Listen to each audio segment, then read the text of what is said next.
دوسری آیت کریمہ کے اندر اللہ تبارک و تعالی نے اپنے محبوب کے اعلان کو بیان کیا،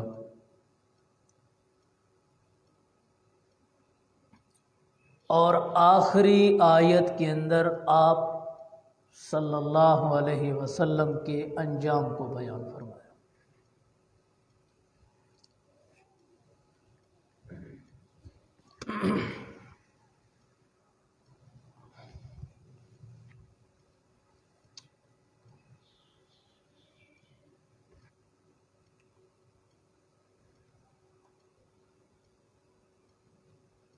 امام الانبیاء حضرت محمد رسول اللہ صلی اللہ علیہ وسلم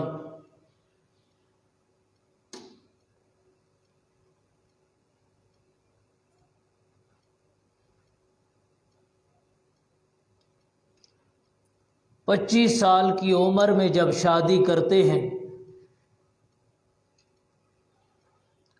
حضرت خدیجۃ الکبریٰ رضی اللہ تعالی عنہا کے ساتھ،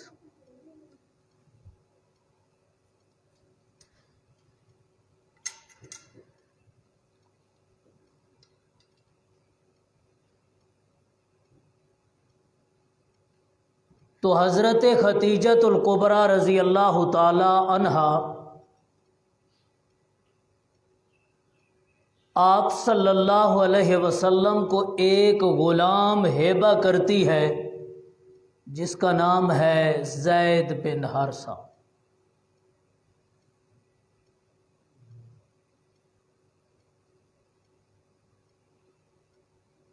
وہ غلام آپ صلی اللہ علیہ پہلے حضرت خدیجہ کی ملکیت کے اندر تھا، بعد کے اندر امام الانبیاء حضرت محمد الرسول اللہ کا وہ خادم بھی بن گیا، غلام بھی بن گیا۔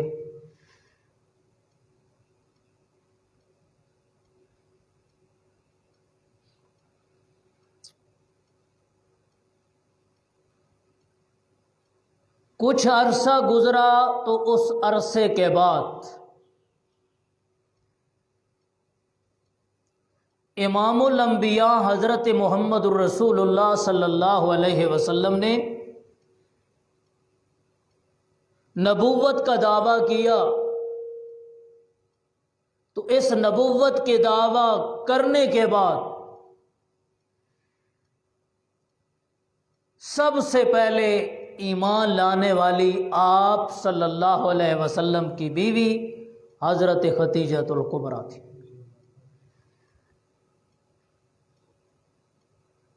اس کے بعد مردوں میں سے سب سے پہلے ایمان کو قبول کرنے والے حضرت ابو بکر صدیق تھے، اور بچوں میں سے سب سے پہلے اسلام کو قبول کرنے والے حضرت علی المرتضیٰ تھے، اور غلاموں میں سب سے پہلے اسلام کو قبول کرنے والے حضرت زید بن حارثہ تھے۔ تو یہ چار افراد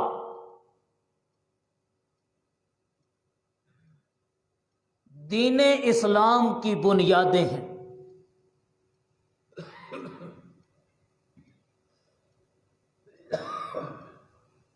تو حضرت زید رضی اللہ تعالی عنہ نے اسلام قبول کیا، تو کچھ عرصے کے بعد حضرت زید کو تلاش کرتے ہوئے اس حضرت زید کا باپ، حضرت زید کا چچا، حضرت زید کا بھائی نبی کریم صلی اللہ علیہ وسلم کی خدمت کے اندر حاضر ہوئے، اور خدمت کے اندر حاضر ہو کر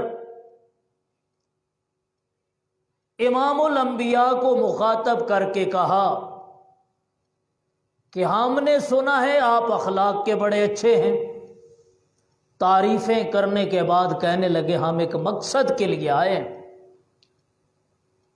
کہ ہمارا بیٹا آپ کی غلامیت میں ہے، آپ کا غلام ہے، ہم اپنے بیٹے کو لینے کے لیے آئے ہیں، آپ جتنی بھی قیمت کہیں گے ہم دینے کے لیے تیار ہیں، لیکن مہربانی کر کے وہ بیٹا ہمارا ہمیں واپس کر دیں۔ آپ صلی اللہ علیہ وسلم نے فرمایا، میں تم سے کچھ بھی نہیں لیتا، تم اپنا بیٹا واپس لے جاؤ۔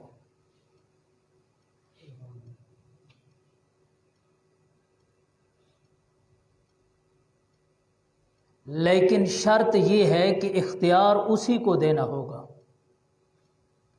اختیار آپ نے اپنے بیٹے کو دینا ہے، وہ اگر نہ جانا چاہے آپ زبردستی اس کو لے کر نہیں جا سکتے، اگر وہ جانا چاہے تو میں 1 روپیہ بھی تم سے نہیں لوں گا، لے جاؤ۔ تو حضرت زید رضی اللہ تعالی عنہ جو اس وقت تک نبی کریم صلی اللہ علیہ وسلم کے غلام تھے، ان کو نبی کریم نے بلایا کہ آئیں، آپ کا باپ آیا ہے، آپ کا چچا آیا ہے، آپ کا بھائی آیا ہے، آپ کو لینے کے لیے آئے ہیں، آپ ان سے ملیے۔ تو جب حضرت زید کی موجودگی کے اندر دوبارہ انہوں نے اپنے اس مطالبے کا اظہار کیا تو نبی کریم صلی اللہ علیہ وسلم نے حضرت زید کی طرف اشارہ کر کے کہا، حضرت زید کو اختیار ہے، میرے پاس رہنا چاہتا ہے، اس کی مرضی ہے، اپنے گھر کے اندر جانا چاہتا ہے، باپ کے ساتھ، چچا کے ساتھ، بھائی کے ساتھ، اپنی ماں کے پاس، اس کی مرضی ہے، میں رکاوٹ نہیں بنوں گا اس کے لیے۔ اب حضرت زید رضی اللہ تعالی عنہ سے پوچھا گیا، آپ کی کیا مرضی ہے؟ باپ کو بھی یقین تھا، بھائی کو بھی یقین تھا، چچے کو بھی یقین تھا کہ یہاں پر غلامیت کی زندگی گزار رہا ہے۔ ہر بندے کی خواہش اور طلب اور تڑپ ہوتی ہے اپنے گھر کے اندر جانے کی، اپنے خاندان کے اندر جانے کی، اپنے والدین اور بھائیوں کے پاس جانے کی۔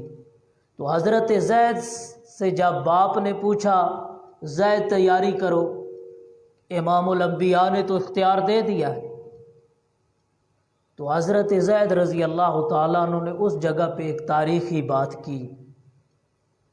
انہوں نے کہا کہ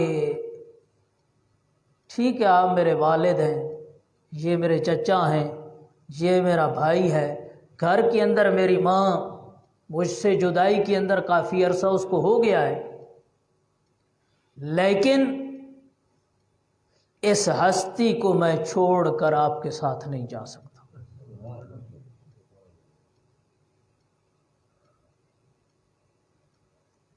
آپ کے ساتھ جانا یہ تو واقعی دنیا کے اندر ہر انسان کی خواہش ہے کہ وہ اپنے والدین، اپنے خاندان والوں کے ساتھ محبت کرتا ہے، لیکن یہ وہ ہستی ہے جس ہستی کے قدموں میں رہ کے جنت کو حاصل کر سکتا ہوں۔ اب امام الانبیاء کے سامنے حضرت زید نے یہ جب فیصلہ سنایا تو اس دن آپ صلی اللہ علیہ وسلم کی خوشی کی انتہا نہیں تھی، آپ بڑے خوش ہوئے۔ حضرت زید کے اس فیصلے کو دیکھ کر آپ انتہا درجے کے خوش ہوئے، اور خوش ہونے کے بعد حضرت زید کا بازو پکڑا اور بیت اللہ شریف کے سامنے لے آئے، اور بیت اللہ شریف کے سامنے لا کر مکہ والوں کو مخاطب کر کے کہا، مکہ والوں، پہلے تمہیں پتہ ہے کہ تم زید بن حارثہ کہا کرتے تھے، آج کے بعد میں اعلان کر رہا ہوں کہ یہ زید بن حارثہ نہیں ہے بلکہ زید بن محمد ہے۔ زید کو میں آج اپنا بیٹا بناتا ہوں، میں اس کو غلام کر کے آج اس کو اپنا بیٹا بناتا ہوں، یہ میرا وارث ہوگا۔ تو یہ حضرت زید کے ساتھ آپ نے اپنی محبت کا اظہار فرمایا۔ کیونکہ آپ صلی اللہ علیہ وسلم کے جو بیٹے تھے حضرت خدیجۃ الکبریٰ کے بطن سے پیدا ہوئے یا ماریہ قبطیہ کے بطن سے حضرت ابراہیم پیدا ہوئے، وہ بچپن کے اندر فوت ہو گئے تھے، تو حضرت زید کو آپ صلی اللہ علیہ وسلم نے اپنا بیٹا بنایا۔ عرب کے اندر یہ بات مشہور تھی کہ اگر کسی آدمی کا نام باقی رہتا ہے، کسی کا خاندان باقی رہتا ہے، کسی کا پیغام باقی رہتا ہے، تو وہ تب ہی رہ سکتا ہے جب نسبی بیٹا موجود ہو۔ تو آپ نے حضرت زید کو اپنا جب نسبی بیٹا بنایا، اب کافروں کے دلوں کے اندر، چہروں کے اوپر پریشانی کے آثار آئے۔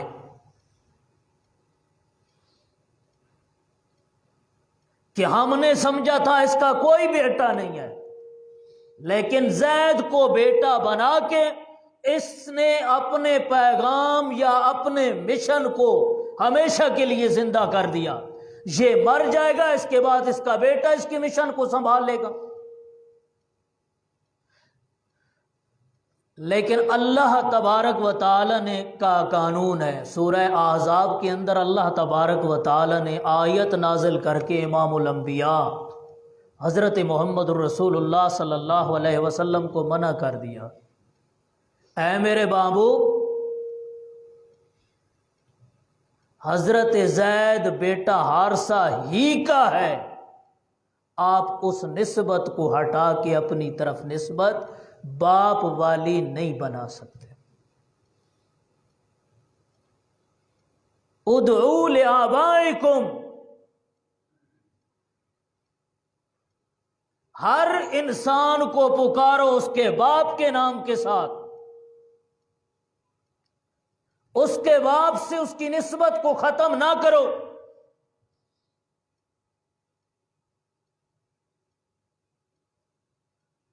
تو پھر آپ صلی اللہ علیہ وسلم نے زید بن محمد کہنے کی بجائے پھر زید بن حارثہ کہنا شروع کر دیا۔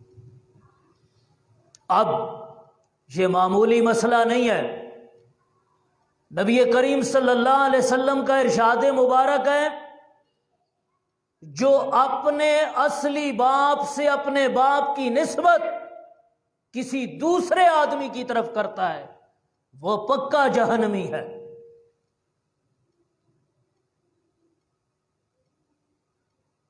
وہ قرآن مجید کا مخالف ہے۔ قرآن مجید کے اندر ہے ادعوا لآبائکم،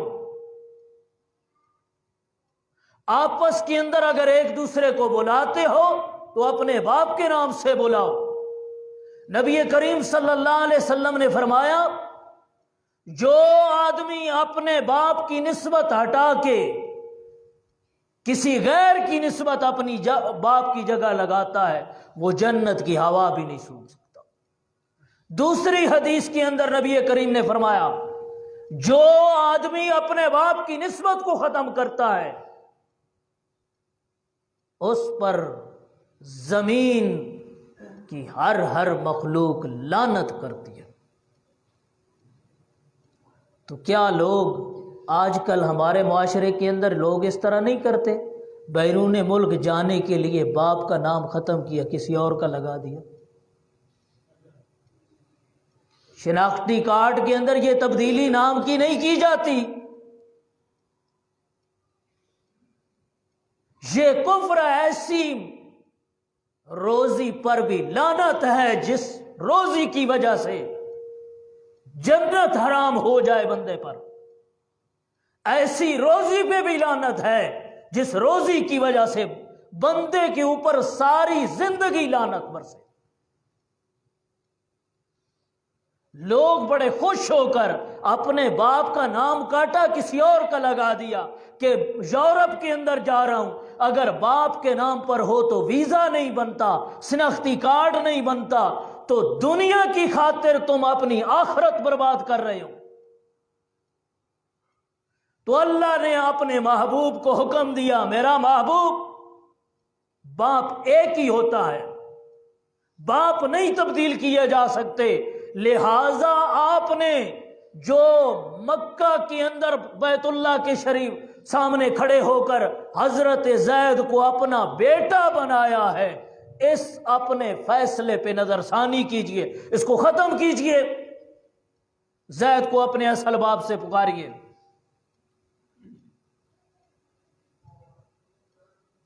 آپ صلی اللہ علیہ وسلم کے لیے یہ فیصلہ کرنا تو بہت مشکل تھا، لیکن آپ صلی اللہ علیہ وسلم اللہ کے احکام ہم تک پہنچانے کے لیے آئے، فیصلہ تبدیل کر دیا۔ آج کے بعد زید بن محمد نہیں کہنا بلکہ زید بن حارثہ کہنا ہے۔ جب یہ فیصلہ ہو گیا تو اب مکہ والے بڑے خوش ہوئے، مکہ والے اتنے خوش ہوئے کہ نبی کریم صلی اللہ علیہ وسلم کو اللہ نے تسلی دینے کے لیے سورہ کوثر کی یہ آخری آیت بھیجی۔ مکہ والے کہنے لگے چلو اچھا ہوا، اس نے جس بندے کو اپنا بیٹا بنایا تھا ہم نے سمجھا تھا اس کا نام بھی باقی رہے گا، اس کا مشن بھی باقی رہے گا، لیکن آج ہمارے دل کی تسکین ہو گئی، آج ہمارا دل ٹھنڈا ہو گیا کہ اس نے زید سے اپنی نسبت ہٹا لی۔ جب اس کا بیٹا کوئی نہیں تو نہ اس کا نام رہے گا نہ اس کا مشن رہے گا۔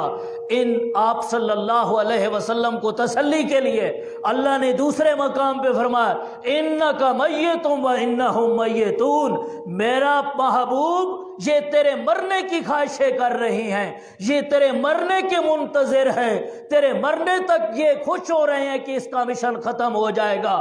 اگر میرے محبوب تو نے مرنا ہے تو انہوں نے بھی مرنا ہے۔ ان شانئک ھو الابتر، میرے محبوب یہ تو یہ کہہ رہے ہیں کہ محمد کی نسل نہیں چلے گی، میرے محبوب میں تیرے دشمن کا نام و نشان بھی مٹا دوں گا، میں تیرے دشمن کا نام و نشان بھی مٹا دوں گا۔ اسی آگے ذرا دیکھیے تو اللہ تبارک و تعالی، میں نے دعویٰ کیا تھا آپ لوگوں کے سامنے کہ قرآن مجید کو جس جگہ سے بھی پڑھو گے یا تو نبی کا مقام آپ کے سامنے آئے گا، یا آپ کے سامنے نبی کا پیغام آئے گا، یا نبی کا انجام آئے گا۔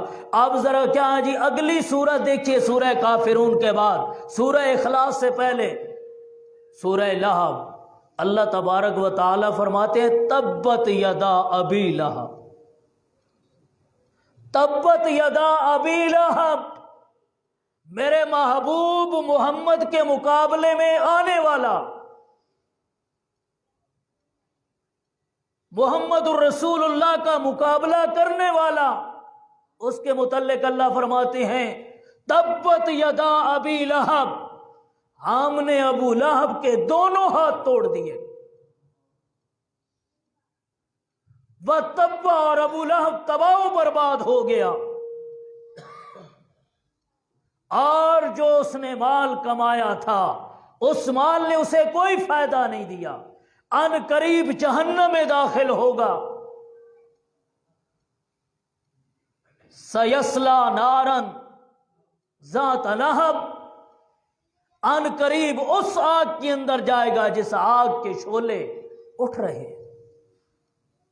تو یہ انجام ہے، جو بھی میرے محبوب حضرت محمد الرسول اللہ کے مقابلے میں آئے گا، جو بھی مخالفت میں آئے گا، اللہ تبارک و تعالی اسے تباہ و برباد کر دیں گے، اس کا نام و نشان مٹا دیں گے۔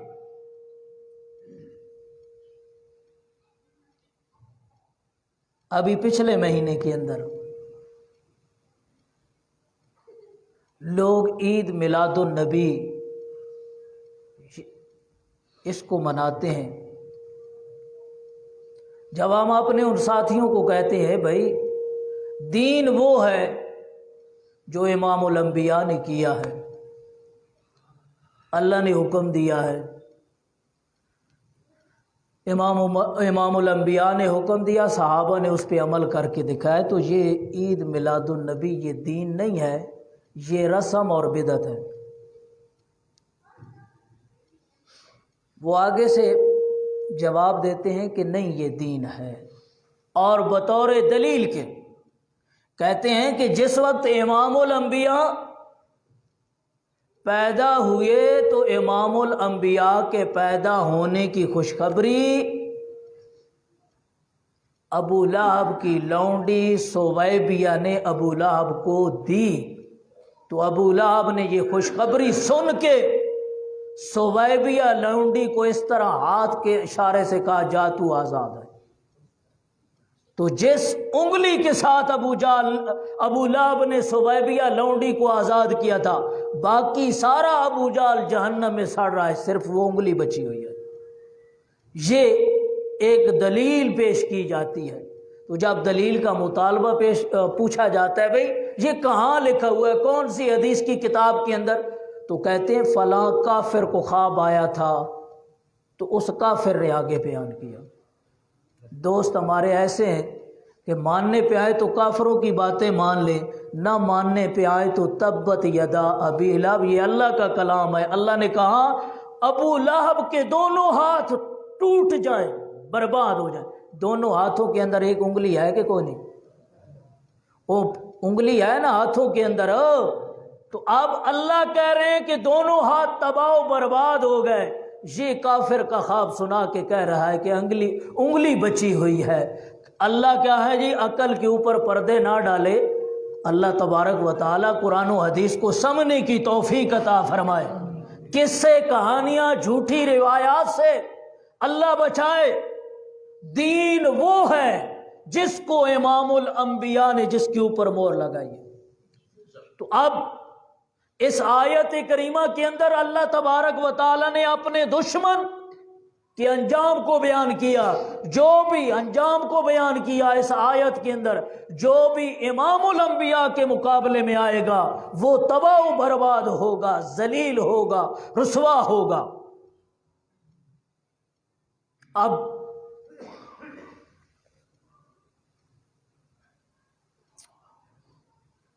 ابو لہب کو اللہ تبارک و تعالی نے ایسی بیماری کے اندر مبتلا کیا تھا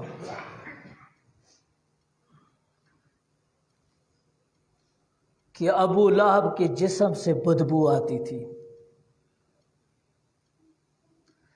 بیٹوں نے گھر سے باہر نکال دیا۔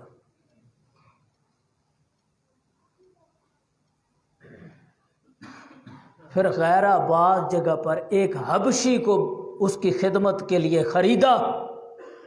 کس کی خدمت کر؟ لیکن کچھ عرصے کے بعد وہ حبشی بھی اتنی گندی بدبو تھی کہ اس کو چھوڑ کے بھاگ گیا۔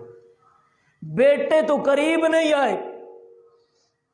اب جس امام الانبیاء کے متعلق دشمن کا خیال تھا کہ یہ ابتر ہے، اس کی آگے نسل نہیں چلے گی، اسی ابو لہب کی طرف ذرا توجہ کیجئے کہ اس ابو لہب کو اس کی زندگی کے اندر اس کی اولاد چھوڑ گئے۔